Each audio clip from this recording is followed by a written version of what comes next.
한 달 동안 잘 계셨습니까? 예. 지난 시간에 말씀해 드린 대로 오늘부터는 사랑의 가르침 이것을 좀 읽으면서 이렇게 공부했으면 싶습니다.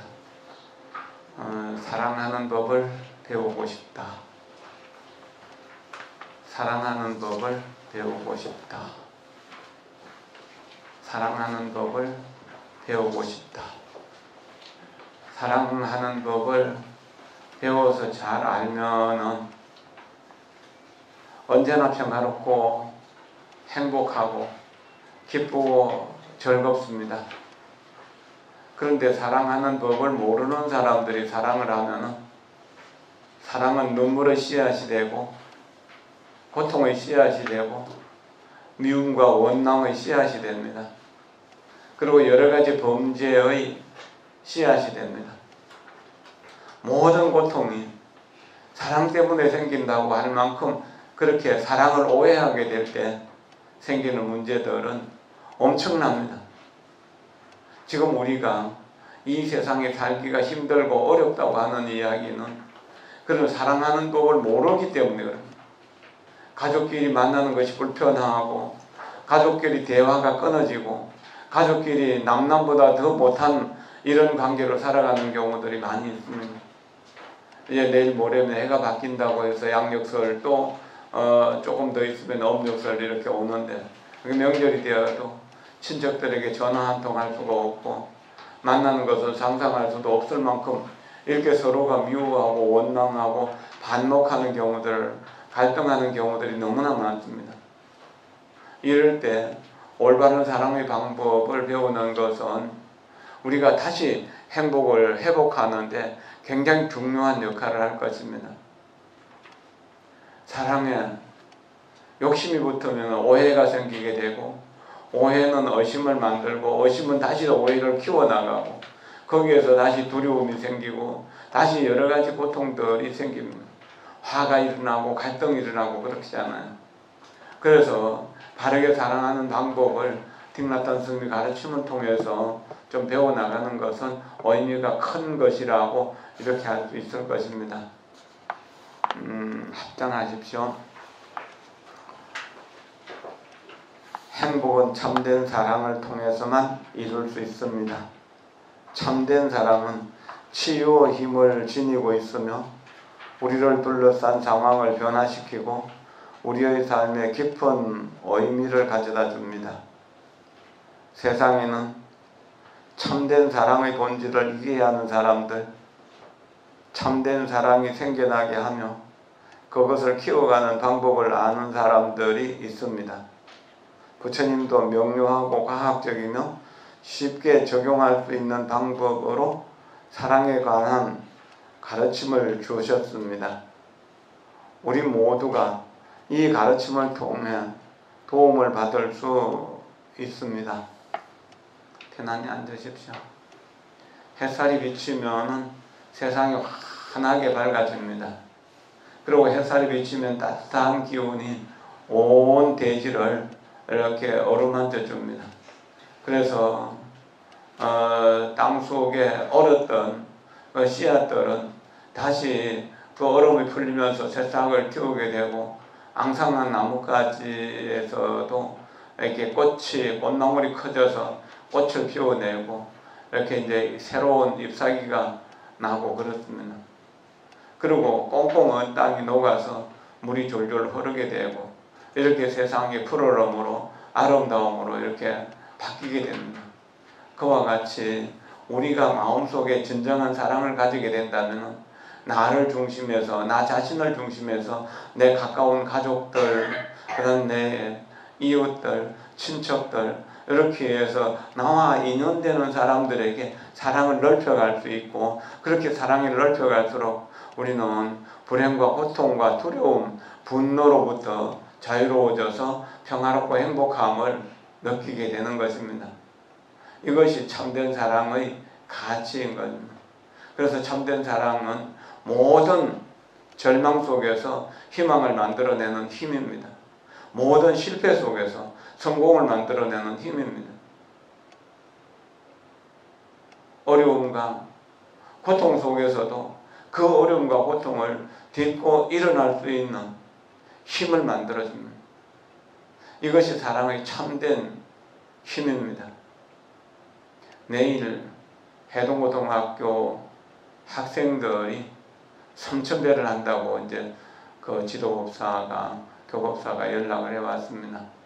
삼천대를 하는 그 학생들을 격려하면서 3,000번이나 엎드리면서 바르게 살겠다고 소원을 하고 3,000번을 일어나면서 실패해서 다시 일어나겠다고 정성스럽게 발언하고 기도한다면 이 인생살이가 아무리 힘들고 고달프고 아무리 우여곡절 어려움이 많다 하더라도 다시 희망을 찾고 바른 길로 찾아갈 수 있는 어떤 큰 힘을 얻어서 세상을 밝히고 따뜻하게 할 수 있을 것이라고 답을 해줬었습니다.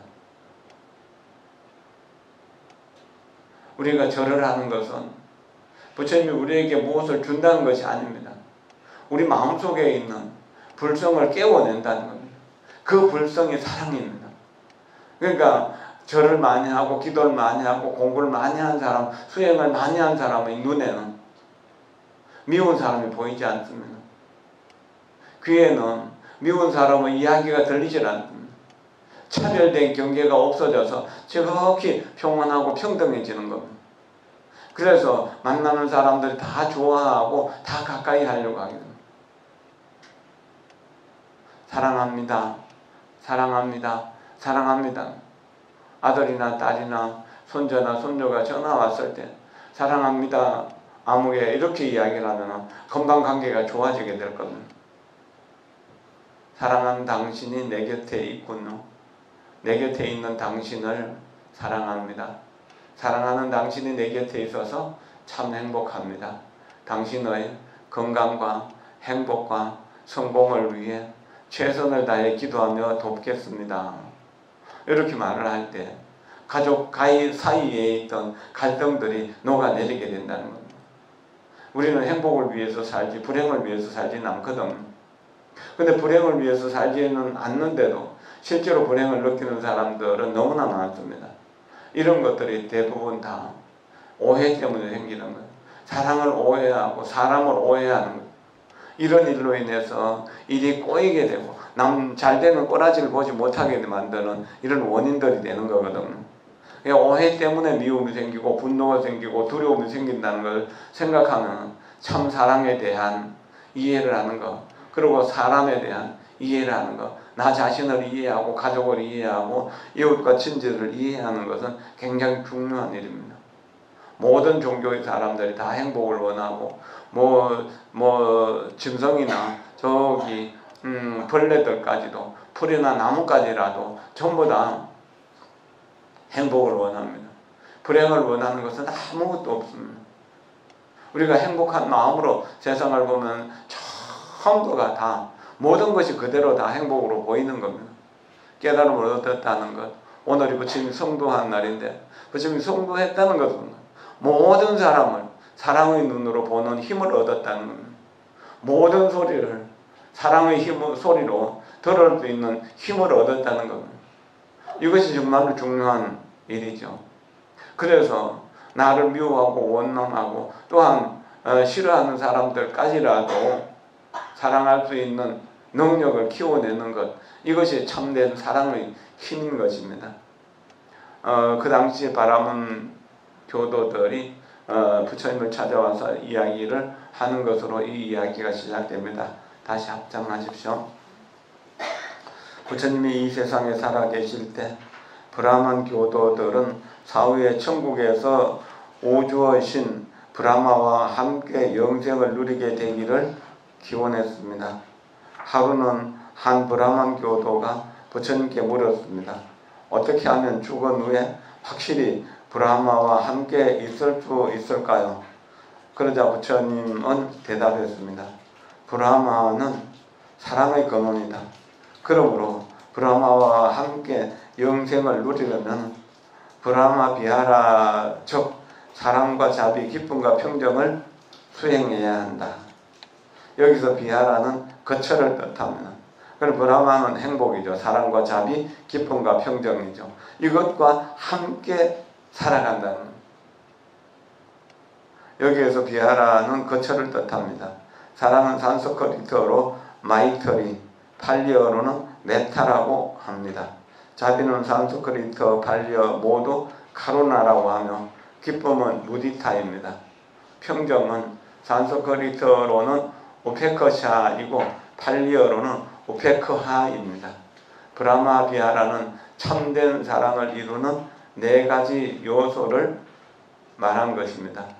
이 네 가지 요소는 무한의식, 사무량심이라고 불리는데, 왜냐하면 수행하는 가운데 우리의 내면에서 하루하루 자라나 이었고 세계 전체를 사랑으로 포용하기 때문입니다.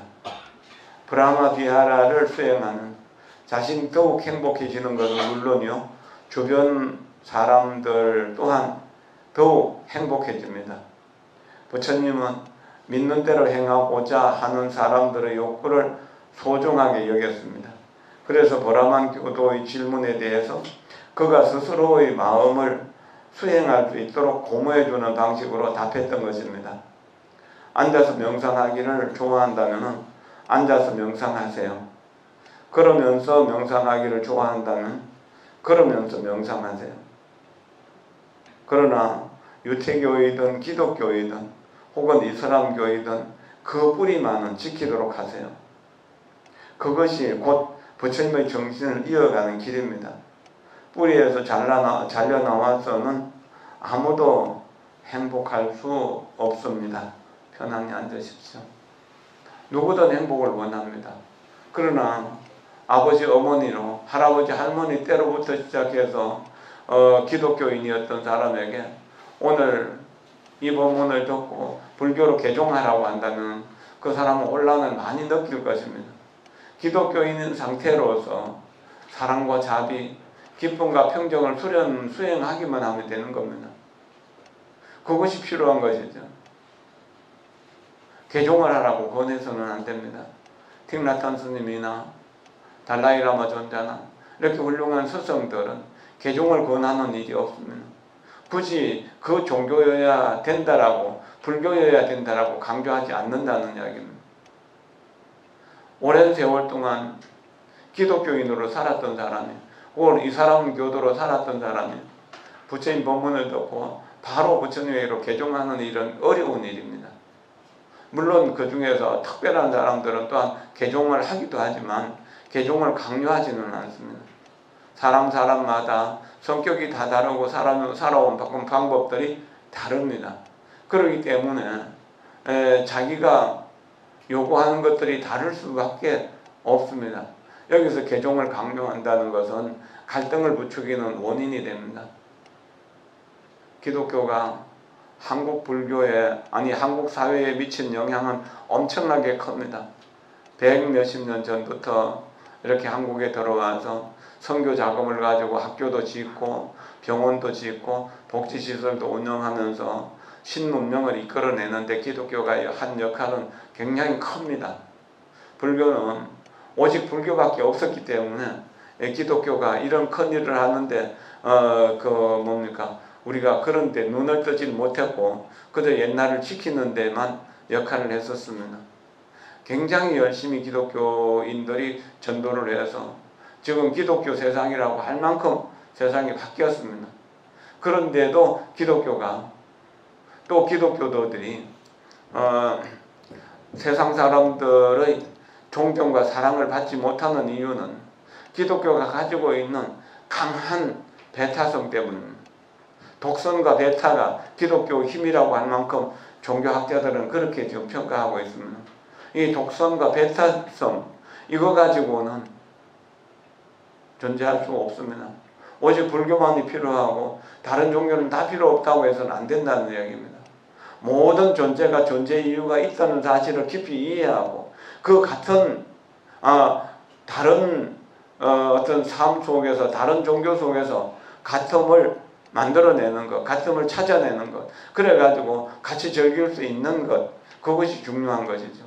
가령요, 의사와 검사와 변호사와 농부가 함께 어울리더라도 옛날에 친구였다면 친하게 지낼 수 있는 거잖아요. 또 친해진다면, 사랑한다면 친해질 수 있는 거잖아요. 과일은 오직 사과 하나만 있으면 된다라고 말한다면 이것은 옳지 못한 것이잖아요. 오직 먹는 건 밥뿐이야. 그러면 다른 건 다 필요 없어. 그런다면 말이 안 되는 거잖아요. 음식에도 여러 종류가 있고 과일에도 여러 종류가 있고 채소에도 여러 종류가 있는 것처럼 사람의 삶 속에서 여러 가지 종교, 여러 가지 직업, 여러 가지 성격들이 있는 것, 여러 가지 취미가 있는 것은 당연한 것이고 그것을 인정해 줘야 된다는 겁니다. 부처님은 그것을 인정하신 분입니다. 종교의 창시자 중에서 유독 부처님만이 그렇게 말씀하셨습니다. 유일식 신앙 속에서 이렇게 너그러운 가르침을 베푸신 분, 그런 가르침을 만나본 일이 없습니다. 여러분도 한번 잘 생각해 보십시오. 독성과 배타는 얼마나 무서운 독인가요? 기독교인들이, 광신 기독교인들이 스님들을 만날 때 하나님을 믿고 천당 가라고, 만약에 믿지 않으면은 지옥 간다고, 불신지옥이라고 이렇게 이야기한다면 그것은 굉장히 신뢰되는 일이잖아요. 그런데 그것이 이루어지고 있다는 이야기입니다. 이것이 종교의 갈등을 일으킬 뿐만 아니라 서로가 불편해지고 갈등을 일으키는 원인이 되잖아요.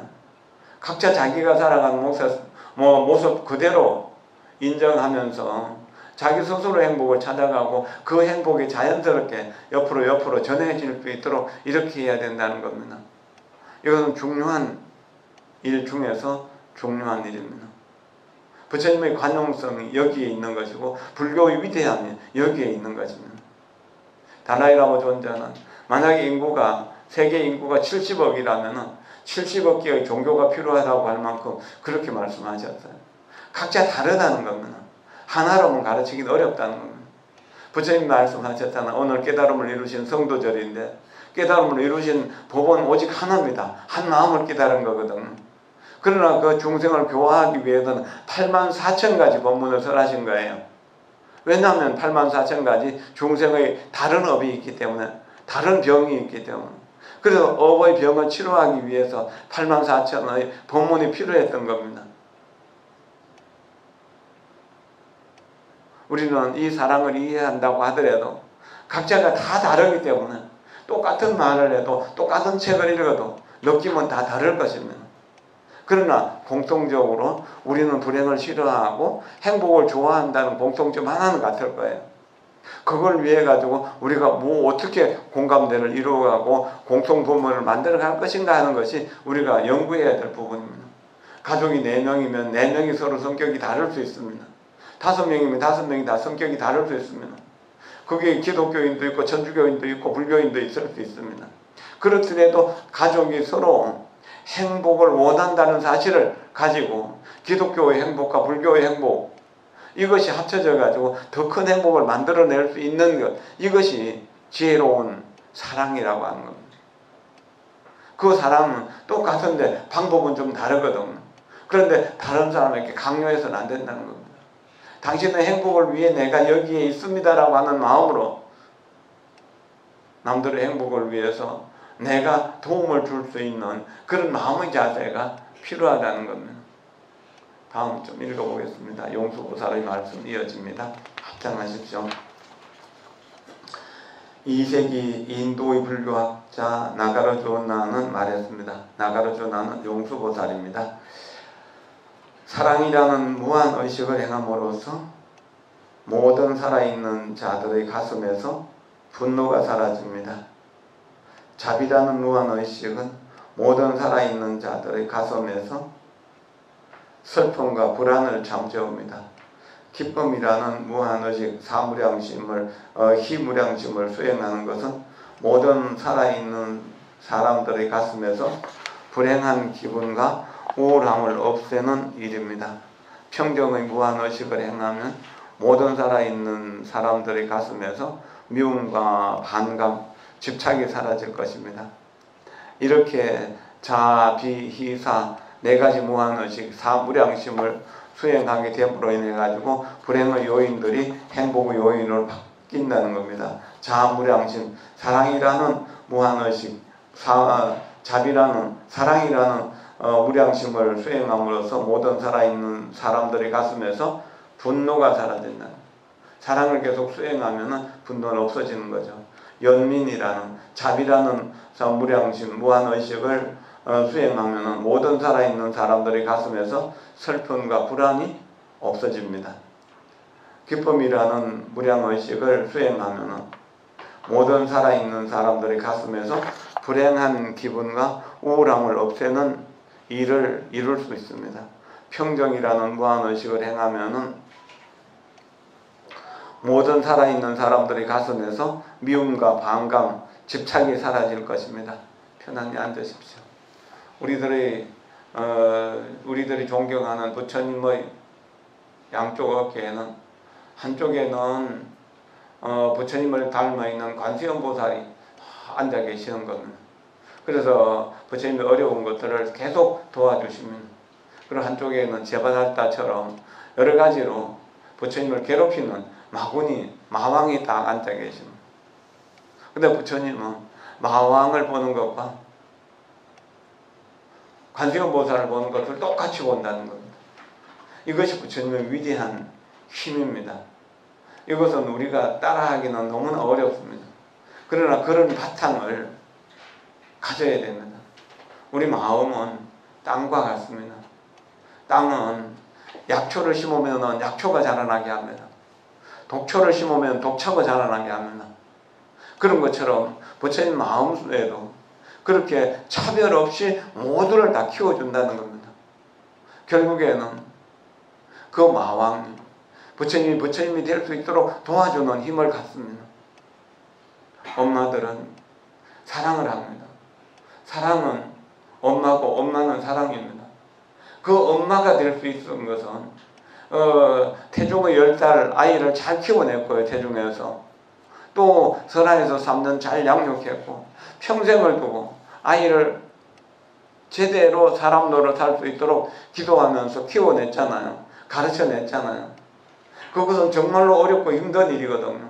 어렵고 힘든 일, 이것이 마왕의 일이다. 그것을 통해서 관세음보살과 같은 아들을 만들어낼 수 있고 딸을 만들어낼 수 있다는 이야기입니다. 어려움과 편안함은 항상 공존합니다. 함께 존재합니다. 이것을 이해해야 됩니다. 이것이 이제 네 번째 평정이라는 무한의식, 평정이라는 무량심을 이야기하는 겁니다. 이것은 굉장히 중요한 부분입니다. 우리는 좋아하는 사람을 좋아하고 또 미워하는 사람은 끝없이 미워하잖아요. 그것 자체가 우리를 괴롭히는 것이고 또 상대방을 괴롭히는 일이잖아요. 주의가 있음으로 해서 또한 여러 가지 어려움, 추위가 우리를 강하게 만들어주는 거예요. 나무도 보면은 나이테가 있잖아요. 겨울에 자란 부분은 선이 됩니다. 그리고 여름에 자란 부분은 면이 됩니다. 많이 크거든요. 그렇기 때문에 나이를 알 수가 있는 거예요. 뼈가 생긴다는 겁니다. 겨울 추위가 뼈가 되고 여름의 더위가 살이 된다는 거죠. 그런 것처럼 우리가 인생을 살아가면서도 좋은 일, 즐거운 일이 있을 때는 살이 자라는 것이고 행복이 자라는 거죠. 그리고 어려움을 겪을 때 인내할 수 있는 뼈가 생기는 겁니다. 참고 견디고 기다리는 그런 뼈가 생기는 겁니다. 그런 뼈가 강한 사람들은 어떤 어려움 속에서도 좌절하지 않고 다시 일어날 수 있는 힘이 생긴다는 겁니다. 그것을 우리가 깊이 생각하면서 어려움도 기쁨으로 받아들일 수 있는 마음의 여유가 있어야 되는 것입니다. 다시 합장하십시오.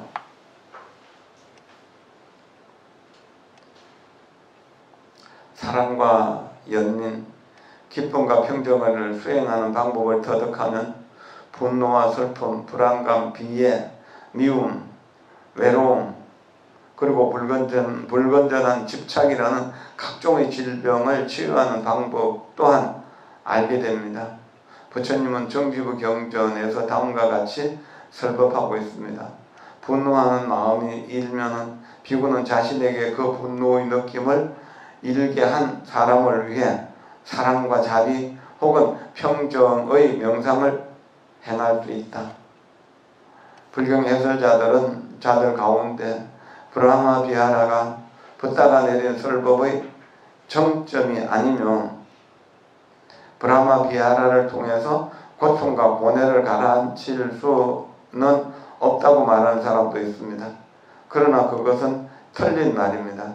부처님은 사랑하는 제자 아난다에게 이처럼 이런 적이 있습니다. 젊은 성녀들에게 이 네 가지 무한의식 사무량심을 가르치도록 하라. 그러면 그들은 몸과 마음의 번뇌를 씻고 안정감과 강건함, 기쁨을 느낄 수 있으리라. 그리하여 일생 동안 진솔하게 성료의 길을 갈 수 있는 힘을 얻게 되리라. 젊은 성녀들에게 이 네 가지 무한의식 사무량심을 가르치도록 하라. 그러면 그들은 몸과 마음의 번뇌를 씻고 안정감과 강건함, 기쁨을 느낄 수 있으리라. 그리하여 일생 동안 진솔하게 성료의 길을 갈 수 있는 힘을 얻게 되리라. 젊은 성녀들에게 이 네 가지 무한의식 사무량심을 가르치도록 하라. 그러면 그들은 몸과 마음의 번뇌를 씻고 안정감과 강건함, 기쁨을 느낄 수 있으리라. 그리하여 일생 동안 진솔하게 성료의 길을 갈 수 있는 힘을 얻게 되리라. 하루는 이런 일도 있었습니다. 언젠가 부처님의 제자 몇 명이 이웃 나라를 방문했을 때의 일입니다. 그 나라 성녀들이 다음과 같은 질문을 했습니다. 이 성녀들은 다른 종교의 수행자들입니다. 그대들의 스승인 고타마, 석가모니 부처님이 이제 속가 이름이 고타마 시탈타죠. 고타마께서 사랑과 자비, 기쁨, 평정이라는 네 가지 무한의식에 대해서 가르친다고 들었습니다. 우리 스승께서도 그것을 가르칩니다. 그런데 차이가 뭘까요? 부처님의 제자들은 뭐라고 대답해야 좋을지 몰랐습니다. 제자들이 돌아오자 붓다가 말했습니다. 네 가지 무한의식을 깨달음의 7요소, 네 가지 진리를 뜻하는 사성제, 8가지 바른 수행의 법인 팔성도, 그 멸성도제와 함께 멸도성제와 함께 행하면 누구든지 깊은 깨달음에 다다를 수 있으리라. 사랑과 자비, 깊은 평정은 깨달음을 얻는 사람의 본질을 이룹니다. 이들은 우리 자신과 다른 모든 사람, 사물 안에 내재하는 참된 사람의 네 가지 모습이기 때문입니다. 편안히 앉으십시오. 요즘도 기독교에서 말하는 사랑과 불교에서 말하는 자비, 또 공자님 말씀한 어지린자, 인자함이라고 하는 인과 다 같다고 이렇게 생각하는 이들이 많이 있습니다. 물론 그것도 어느 면에서는 맞습니다. 그러나 깊이 들어가면 기독교나 공자님이 가르치는 것 가지고는 인간의 본질을, 그게 부처님과 똑같다는 그런 본질을 깨닫기에는 부족합니다. 그래서 기독교인들의 사랑을 이야기할 때요, 성경에 보면 굉장히 많은 부분에서 죽인다, 쳐 죽인다, 때려 죽인다, 찔러 죽인다 하는 이런 대목들이 나옵니다. 이것은 나와 남을 구분하는 속에서 남들을 사랑하는 것입니다.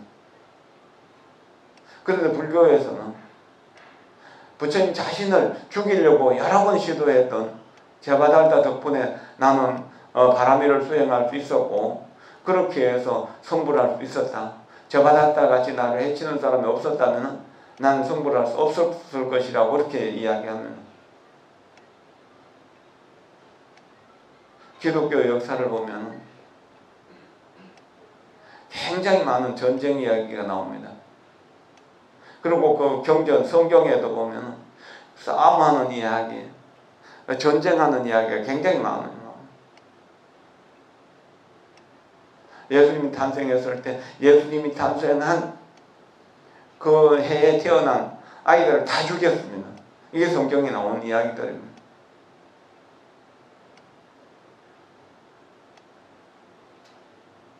이것은 성인의 가르침이라고 하기에 부족한 겁니다. 물론 오래오래 그 성경을 연구하고 또 수행한 사람들은 원수까지도 사랑하는 그런 신부나 혹은 그런 사람들이 있기는 합니다. 그러나 그런 분들도 이 불교의 깨달음을 이루기에는 부족한 부분입니다. 공자님도 살아있는 사람들에게는 자비, 인을 가르쳤습니다. 인자함을 가르쳤습니다. 그러나 죽은 뒤에서는 나는 살아있는 사람의 일도 다 모르는데 죽은 뒤 일을 어떻게 알겠냐고 그렇게 말했습니다. 불교를 깊이 있게 공부한다는 것은 다른 종교의 절정 위에서, 정점 위에서 한 걸음 더 나가는 것입니다. 여기에서 이제 칠각지, 7가지 깨달음 요소들, 그 다음에 팔정도, 이런 것 중에서, 이제 사성제, 멸도성제, 이런 것들이 있음으로 해서 다른 종교보다 우월하다, 뛰어나다는 겁니다. 모든 중생을 부처님을 성품을 갖추고 있는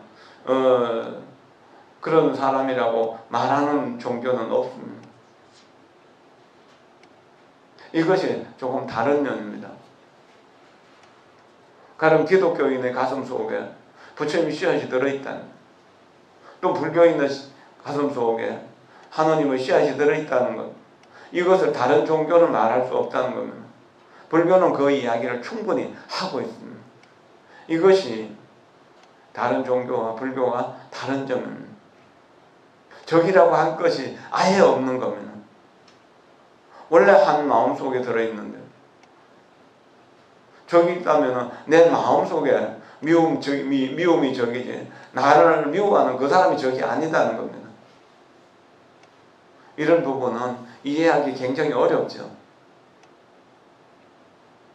그러나 이걸 이해하지 않는다면, 이걸 이해하지 못한다면 진정으로 우리가 행복할 수 있는 방법은 없습니다. 여기서 마음을 조금 가라앉히고요. 숨을 들여쉬고 내쉬면서 마음에는 평화, 얼굴에는 미소, 마음에는 평화, 얼굴에는 비소, 마음에는 평화, 얼굴에는 미소. 다음 이제 자무량심, 사랑에 대해서 공부하겠습니다. 합장하십시오. 참된 사랑의 첫 번째 모습은 기쁨과 행복을 주고자 하는 마음과 그것을 행할 수 있는 능력을 뜻하는 마이트레이입니다.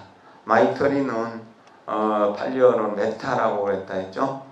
이 능력을 키우기 위해서는 깊이 보고 듣는 수행을 해야 합니다. 다른 사람들을 행복하게 하기 위해 무엇을 해야 하고 무엇을 하지 말아야 하는지를 알기 위해서입니다. 사랑하는 사람에게 그가 원하지 않는 것을 준다면 그것은 진정한 마이터리가 아닙니다. 사랑하는 사람이 실제로 어떤 상황에 처해 있는지 알지 못하면서 그에게 무엇인가를 준다면 그것이 오히려 그 사람을 불행하게 할 수도 있습니다. 동남아시아에서는 대다수의 사람들이 두리안이라는 크고 가시가 많은 과일을 엄청나게 좋아합니다. 그것이 들어와서 우리나라 스님들에게도 좋아하는 스님들이 엄청 많습니다. 두리안 먹기 위해서 태국을 가는 경우도 있거든. 거의 중독 증세를 보인다고 해도 좋은 정도입니다. 두리안은 향기가 짙은 과일이어서 개중에는 다 먹고 난 뒤에도 계속해서 향기를 맡고 싶어 침대 밑에 껍질을 놓아두는 사람도 있습니다. 그런데 나는 두리안의 냄새를 끔찍히 싫어합니다. 틱나턴 스님은 두리안을 엄청 싫어했다는 겁니다. 언제가 베트남에 있는 내 사원에서 어린 시절입니다. 독경을 하고 있을 때의 일인데 부처님의 제단 앞에 두리안이 놓여 있었습니다. 나무로 만든 푹과 큼지막한 사발 모양 이런 거 요거보다 조금 크죠. 그런 종을 치면서 종으로 박자를 맞추면서 묘법연화경을 외우려 했지만 아무리 해도 집중이 되지 않았습니다. 결국 나는 종을 거꾸로 세워서 이것을 이렇게 거꾸로 덮어서 해서 두리안을 덮어버렸고 그리고서야 비로소 독경을 마칠 수가 있었습니다. 독경을 마친 다음에 나는 절을 올리고 두리안을 종에서 해방시켜 주었습니다. 만약 누군가가 난 당신을 정말로 사랑해, 이 두리안 좀 먹을래? 하고 말한다면 정말 괴로울 것입니다. 그 사람은 나를 사랑하고 내가 행복하기를 바라지만 내게 두리안을 먹으라고 강요하는 것입니다. 이것이야말로 이해가 결여된 사랑의 한 실례입니다. 의도는 좋았지만 상대방을 제대로 이해하지 못한 것입니다. 이해가 결여된 사랑은 참된 사랑이 아닙니다. 우리가 사랑하는 사람이 무엇을 필요로 하고 무엇을 소망하며 무엇 때문에 고통받는지를 알고 이해하기 위해서는 깊이 볼 줄 알아야 합니다. 우리 모두는 사랑을 필요로 합니다. 사랑은 기쁨과 행복을 가져다 주기 때문입니다. 사랑은 우리가 숨쉬는 공기처럼 자연스러운 것입니다. 우리는 공기의 사랑을 받습니다. 그래서 신선한 공기가 행복하고 편안해야 합니다. 우리는 나무의 사랑을 받습니다. 그러므로 나무가 건강해야 합니다. 사랑을 받기 위해서는 우리도 사랑을 하지 않으면 안 됩니다. 사랑한다는 것은 곧 이해한다는 것을 의미합니다. 우리의 사랑이 지속되기 위해서는 공기와 나무 그리고 사랑하는 대상을 보호하기 위한 적절한 행동을 취해야 합니다. 편안히 앉으십시오. 아이는 운동을 좋아하는데 엄마는 아들을 판사나 검사나 의사를 만들고 싶어서 인문계로 계속 보내고 이렇게 의술을 배우라고 권한다면 이것은 틱나탄 스님이 끔찍하게 두리안을 싫어하는데 두리안을 먹으라고 권하는 것과 같습니다. 이런 경우들이 많은 가정에서 일어나고 그것 때문에 부모와 자식이 갈등하는 경우들이 참 많이 있습니다. 남편이 원하는 아내의 삶과 아내가 원하는 남편의 삶이 서로 다르기 때문에 남편을 이해하려고 노력하거나 아내를 이해하려고 노력하지 않기 때문에 부부 사이에 갈등이 생기고 결국에는 싸우다가 이혼하지 않고는 방법이 없어지는 이런 경우도 생기는 것입니다.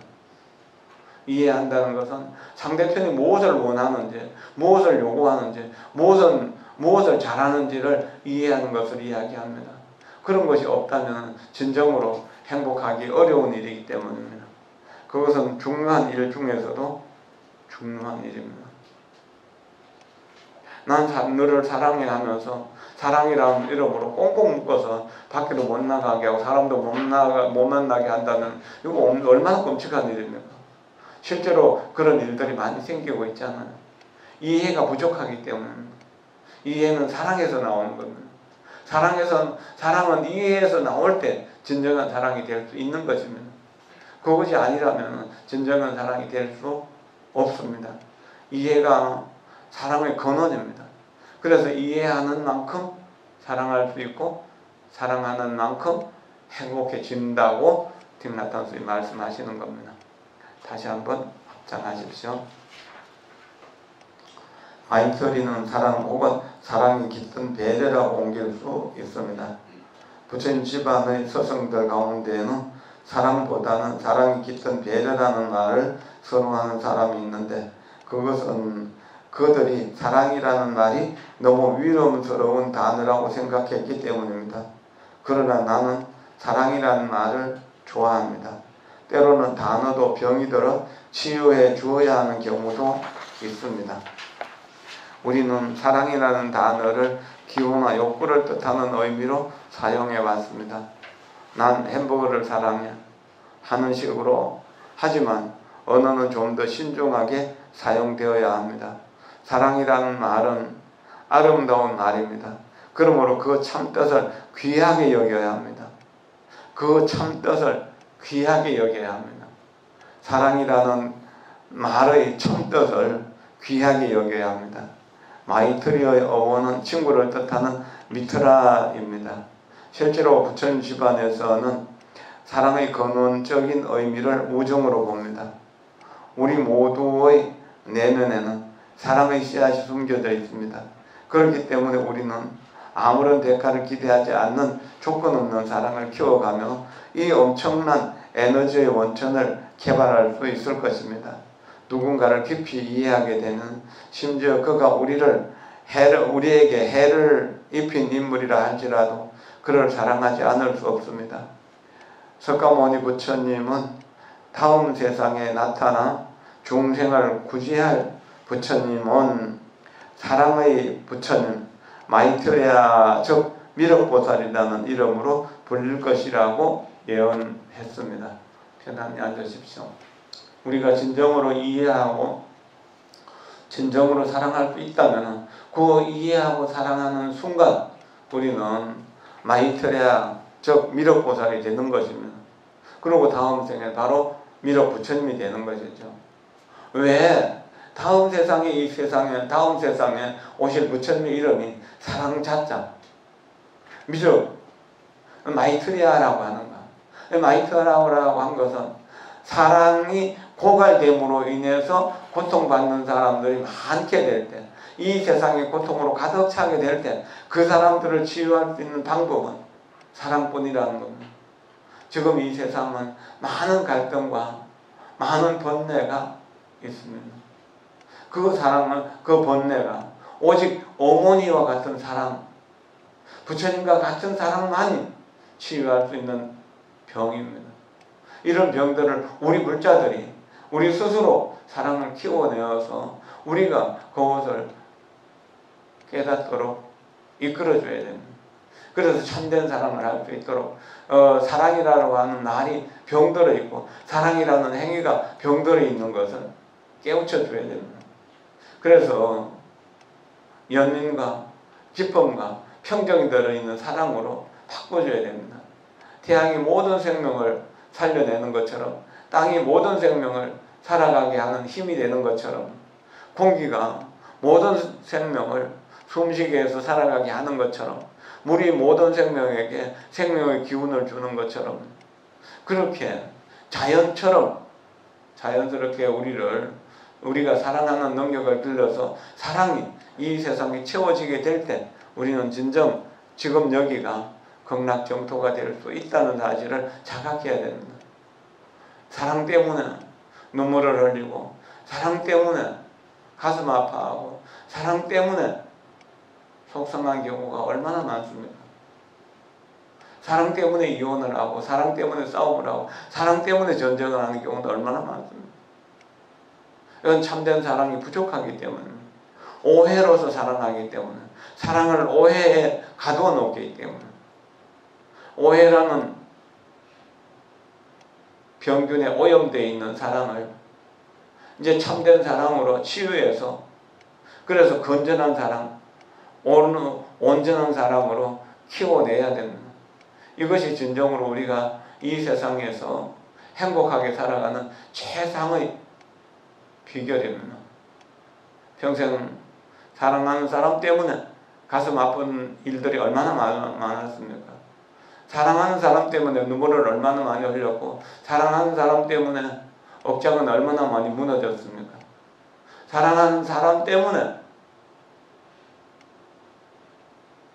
범죄를 저지르기도 하고, 사랑하는 사람 때문에 거짓말도 해야 됐고, 여러 가지 나쁜 일도 했었어야 됐잖아요. 이것은 참된 사랑을 몰랐기 때문에, 사랑이 병들어 있었기 때문에, 그 병든 우리 사랑을 치유하는 역할을 우리 지금 한의정사 법회를 통해서 이렇게 이루어내야 됩니다. 이것을 꾸준히 공부해 가면서 사랑을 키워내는 그런 노력을 해야 될 것입니다.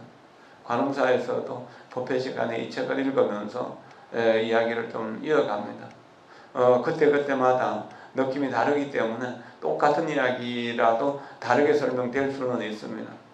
부처님은 한 마음을 깨닫기 위해서 84,000가지 법문을 하신 것처럼, 그러나 우리가 근본적으로 병든 우리의 마음을 치유하는데 목적이 있다는 것을 이해한다면 그것은 또한 괜찮은 일일 것이라고 여겨집니다. 2022년 이제 마음속에 미워하던 사람들을 깊이 있게 이해하고 사랑하기 위해서 전화라도 한 통하고 또 만나서 차라도 나누면서 그렇게 원한을 좀, 미움을 좀 풀어가도록 하고요. 그리고 2023년에는 이게 참된 사람으로 행복한 세상을 만들고 행복한 나를 만들고 행복한 가정과 행복한 사회, 행복한 나라를 만드는 일에 우리가 주인공이 되도록 노력해야 될 것입니다. 여러분 모두를 진심으로 존경하고 사랑합니다. 마지막으로 명상합니다.